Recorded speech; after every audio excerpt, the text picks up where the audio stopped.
अमेरिकी अंतरिक्ष agency NASA ने एक ब्लैक होल की आवाज जारी की है।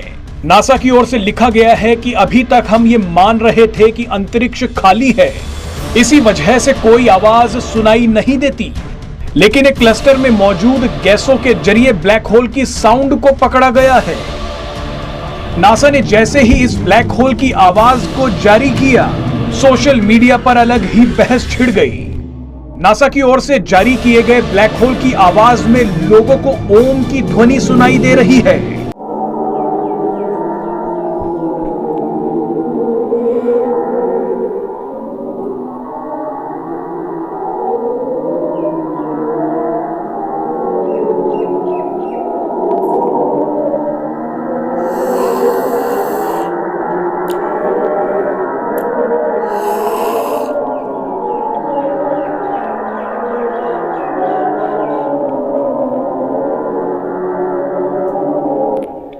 कई लोगों ने नासा के वीडियो को रीट्वीट करते हुए लिखा है कि अंतरिक्ष में ओम की आवाज गूंजती है।